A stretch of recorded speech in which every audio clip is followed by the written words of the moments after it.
हाय मित्रों, रिसेंटली हमारे जो रोड एंड ट्रांसपोर्ट मिनिस्टर हैं नितिन गडकरी, उन्होंने कहा कि एक इवेंट में जो रोड एक्सीडेंट के कारण पूरे विश्व में सबसे ज़्यादा डेथ या जो रोड एक्सीडेंट फैटेलिटीज़ हैं वो सबसे ज़्यादा इंडिया में होता है।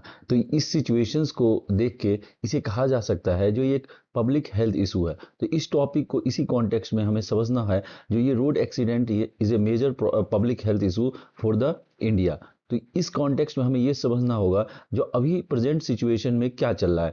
तो around 4.8 lakh road accident happened in 2023 और out of 4.8 lakh people 1.72 lakh people have died. तो ये situation is very very hard. और यदि इसे शॉर्ट टर्म में कहा जाए तो every hour around 55 road accident happen in India और out of that one 20 fatalities are happening. So ये सिचुएशन इज रियली डिफिकल्ट और it really not good for India. और इसे ये कहा जा सकता है जो ये पब्लिक हेल्थ इशू है। और एक चीज़ ये भी है जो हमारे जो रोड एक्सीडेंट है वो एज कम्पेयर टू 2022 ये इंक्रीज हुआ है, डिक्रीज होने के बदले में। जो डेथ का परसेंटेज रेट है वो भी इंक्रीज हुआ 2.6% से एज कम्पेयर टू 2022। और जो रोड एक्सीडेंट है वो भी इंक्रीज हुआ है 4.2%। और ये जो रोड एक्सीडेंट हो रहा है वो सबसे ज़्यादा किस स्टेट में है? वो हाईएस्ट इन यूपी है। तो ये एक पब्लिक हेल्थ इशू है दोस्तों। तो इस सिचुएशन से कैसे निकला जाए और इसके क्या क्या कारण हैं और इसका क्या क्या उपाय है, जैसे गुड सैमरिटन लॉ है जो उसके बारे में हम लोग स्टडी करेंगे, या मोटर व्हीकल एक्ट है उसमें क्या क्या चेंजेस हुए हैं उसके बारे में स्टडी करेंगे, ताकि हमें एक बेटर कॉन्टेक्स्ट मिल सके इस इशू का। तो दोस्तों सबसे पहले हम लोग ये देखेंगे जो रोड एक्सीडेंट्स जो इंडिया में हो रहे हैं उसके मेजर क्या क्या कारण हैं। तो सबसे इंपॉर्टेंट जो है वो पुअर रोड इंफ्रास्ट्रक्चर है। जो हमारे यहाँ के जो रोड हैं उनकी कंडीशंस अच्छे नहीं है, कई जगह पोर्ट होल्स हैं, या जो रोड्स हैं भी उसमें प्रॉपर लैंड नहीं है, और उसके बाद जो वो उतना ब्रॉड नहीं है, या जितना उसका इंटेक है उससे ज़्यादा व्हीकल उस रोड पे मूव कर रहे हैं, या जो रोड सेफ्टी फीचर्स हैं रोड इंफ्रास्ट्रक्चर में वो अच्छे नहीं है। एज पर एग्जाम्पल जो लाइट की सिस्टम है वो सब सही से नहीं है, या साइन बोर्ड्स होता है वो रोड के साइड में वो भी सही नहीं है। और उसके साथ साथ देखिए स्पीडिंग एंड रैकलेस ड्राइविंग, और ये one of the major reason for the road accident and road fatality. मतलब रैकलेस ड्राइविंग और जो स्पीडिंग का जो कारण है उसके कारण भी रोड एक्सीडेंट और रोड फैटेलिटीज ज़्यादा हो रही हैं। उसके बाद ड्राइविंग अंडर द इन्फ्लुएंस, मतलब इंटॉक्सिकेशंस, ड्रग्स या फैटिगनेस, ये सब डिफरेंट रीजन है जो कि one of the factor for the road accident in India.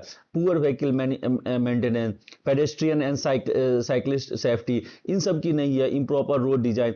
तो ये सम ऑफ द रीजन्स है या सम ऑफ द फैक्टर्स है which is contributing to major road accident and major road fatality in India. और यही कारण है जो पूरे वर्ल्ड में इंडिया में सबसे ज़्यादा रोड के कारण, रोड एक्सीडेंट के कारण फैटेलिटीज हो रही है। तो नाउ स्टूडेंट हम लोग ये समझेंगे जो इस डायरेक्शंस में क्या क्या कदम लिया गया है। तो हमें दोस्तों सबसे पहले ये समझना होगा जो ये रोड एक्सीडेंट हो रहे हैं उसके मेजर कारण क्या क्या हो सकते हैं। तो एक तो सबसे पहले जो है वो रोड इंफ्रास्ट्रक्चर में प्रॉब्लम हो सकता है, या जो ड्राइवर है उसके कारण भी प्रॉब्लम हो सकता है, या जो को पैसेंजर्स है या जो साथ वाले लोग हैं वो उनको हेल्प नहीं करते हैं, जिसके कारण भी जो रोड एक्सीडेंट इवन हैपेंड। तो उसका क्या प्रिवेंशन कैसे किया जा सकता है, यदि रोड एक्सीडेंट हुआ है तो उसको कैसे कंट्रोल किया जा सकता है। तो उस दिशा में हम लोग ये देखेंगे जो सबसे इंपॉर्टेंट कॉन्सेप्ट जो लाया गया है वो है गुड सैमरिटन लॉ। सैमरिटन ऐसे पर्सन्स को कहा जाता है जो जब रोड एक्सीडेंट कहीं पे हो रहा है तो पास से यदि वो पर्सन गुजर रहा है तो वॉलंटियरली कम्स फॉरवर्ड, मतलब बिना किसी के फोर्सफुली उस वो आदमी आगे आता है, और वो उस जो पर्सन जिसको रोड एक्सीडेंट हुआ है उसको सब सपोर्ट करता है और मेडिकल फैसिलिटी प्रोवाइड करने के लिए हॉस्पिटल तक उसे लेके जाता है। यूजुअली क्या होता है जब भी कोई रोड एक्सीडेंट हो रहा है तो usually don't help the those person who has made the accident. उसका कारण क्या है? They feel the fear of the law preventing agency जैसे होता है पुलिस है, वो अलग अलग तरह के उनसे सवाल कर सकते हैं। तो इसीलिए वो even after they are willing to help those person who have met the accident but they don't come forward। तो इसीलिए एक कॉन्सेप्ट लाया गया जो गुड सैमरिटन, मतलब ऐसे लोग जो इनको हेल्प कर रहा है उन्हें उनको सपोर्ट किया जाए। और ऐसे गुड समैरिटन्स ऐसे लोग होते हैं जिनको कोई एक अवार्ड की ज़रूरत नहीं होता है, वो एज ए ह्यूमैनिटी ताकि जो उस पर्सन जिसने रोड एक्सीडेंट जिसे हुआ है उसका हेल्प किया जा सके, उसे प्रॉपर ट्रीटमेंट मिल सके, तो ये ऐसे लोगों को गुड समैरिटन कहते हैं। तो इनके लिए सबसे इंपॉर्टेंट क्या है, voluntarily come forward, no expectations of the reward, और जिस पर्सन को ये रोड एक्सीडेंट हुआ है उसको हेल्प करके उन्हें हॉस्पिटल तक पहुंचाया जा सके, तो ऐसे पर्सन को गुड समैरिटन कहते हैं। तो हेलो दोस्तों, इस केस में जो इंडिया का जो लीगल रेजिमे है उसमें जो गुड सैमरिटन है उनको प्रोटेक्ट करने के लिए क्या प्रोविजंस है। तो इसमें सबसे इंपॉर्टेंट एक केस है save life foundation versus union of India. इसके अंतर्गत सुप्रीम कोर्ट ने ये कुछ गाइडलाइंस दिया था ministry of highway and roadways that कुछ गुड सैमरिटन को प्रोटेक्ट करने के लिए। इस गाइडलाइन को 2015 में ministry of highway and roadways ने इस गाइडलाइंस को नोटिफाई किया। तो इसमें ये गाइडलाइंस दिया गया था उसके कारण फिर क्या हुआ, जो मोटर व्हीकल अमेंडमेंट एक्ट 2019 था उसमें इन गाइडलाइंस को इनकलकेट किया गया। और ये जो अंडर अंडर अंडर सेक्शन 134 ए एक्ट ऐड किया गया, ये मोटर व्हीकल अमेंडमेंट एक्ट 2019 के द्वारा।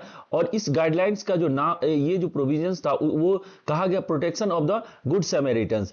तो एक्चुअली दोस्तों क्या हो रहा था, जो कोई भी रोड एक्सीडेंट को यदि कोई मीट कर रहा था तो को पैसेंजर्स या कोई भी उसको जो सपोर्ट करने के लिए नहीं आता था due to fear of the law और पुलिस इन्फोर्समेंट एजेंसी। तो इसके लिए ये प्रोविजंस दिया गया, जो protection of the good samaritan, ताकि ऐसे लोग जो जो दूसरों को हेल्प कर सके in the medical emergency situation, तो उनको ये बोला गया जो good Samaritans will not be liable for any civil और क्रिमिनल फॉर इंजरी और the death of the victim of the accident. मतलब उनको एक तरह से लीगल प्रोटेक्शन दिया गया ताकि आप जाएं और वो जो एक्सीडेंट जो विक्टिम्स हैं उनको सपोर्ट करें और उन्हें प्रॉपर मेडिकल फैसिलिटी प्रोवाइड करवाया जाए, तो वो उनके साथ जाए। और इनके इससे ये होगा जो गुड सैमरिटन्स है उनको एक फियर नहीं रहेगा that in the future maybe I will be investigated by the police officer। तो ये गुड सैमरिटन्स को प्रोटेक्ट करने के लिए सेक्शन 134 ए लाया गया, जिसके द्वारा ये हुआ जो these persons will be not be liable for any types of the punishment। तो ये एक तरह से एक अच्छा डिसीजन लिया गया ताकि जो ये गुड सैमरिटन्स हैं उन्हें प्रोटेक्ट किया जाएगा। और गुड सैमरिटन्स के द्वारा यदि इवन नेग्लिजेंस हो उनको ले जाने में या उनको सही से सपोर्ट नहीं किया हो या कुछ उनसे मिस्टेक भी हो जाए during the helping the victim, तो ऐसे सिचुएशंस में उन पे कोई लॉ इन्फोर्समेंट एजेंसी के द्वारा कोई उस पर पेनाल्टी नहीं किया जा सकता, उनको किसी तरह से इन्वेस्टिगेट नहीं किया जा सके, ताकि उनको एक प्रोटेक्शन दिया जाए so that in the future such type of person will come into forward and help those victims who have met the accident. So ये एक तरह से एक राइट स्टेप्स था गुड सैमरिटन लॉ के अंतर्गत, जिसके अंतर्गत ये हुआ जो सेक्शन 134 ए ऐड किया गया और टू प्रोटेक्ट और provide the every types of the empowerment to the these good Samaritan. तो ये एक तरह से रोड एक्सीडेंट्स जो हमारे कंट्री में हो रहा है उसको रिड्यूस करने में काफी ज्यादा हेल्प किया जाएगा। क्योंकि देखिए रोड एक्सीडेंट्स के दो कंपोनेंट हुआ,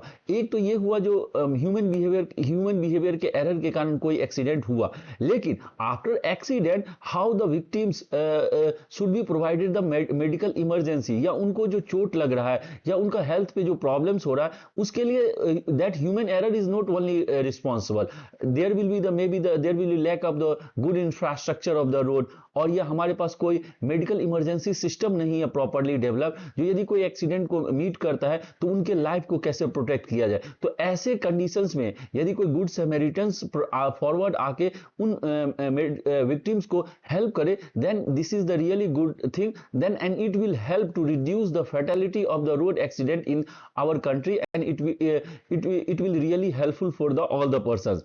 तो ये कुछ ऐसे चीज हैं जो गुड सैमरिटन्स हमें हेल्प कर सकते हैं। इसी तरह से एक कॉन्सेप्ट है जीरो फैटेलिटी कॉरिडोर, ये एक इंपॉर्टेंट मेथड्स है जिसके द्वारा रोड एक्सीडेंट्स को और कम किया जा सकता है। और ये these things when will come into the pictures when we are designing the road infrastructure, तो ऐसे में क्या हो सकता है जो हमारे जो रोड एक्सीडेंट्स हो रहा है उसको रिड्यूस किया जा सकता है। इसका बेसिकली कॉन्सेप्ट ये है, जो ऐसे रोड्स जहां पे जो क्रॉस सेक्शंस पे हैं, उनका क्या किया जाए, री डेवलप किया जाए, या दोज रोड्स ऑलरेडी डेवलप, और उन पे ये ध्यान दिया जाए क्या ये जो रोड्स बने हैं या जो ये क्रॉसिंग्स हैं, क्या वो चिल्ड्रन के लिए सेफ है।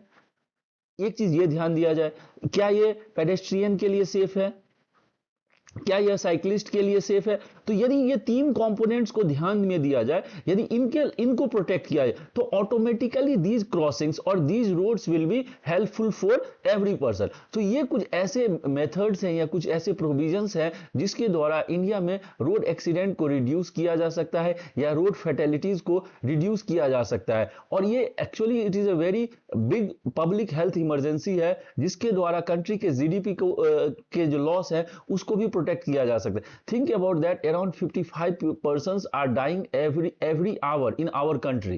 So this is a big loss for the country. So we have to think about it. Thank you everyone for listening to this one.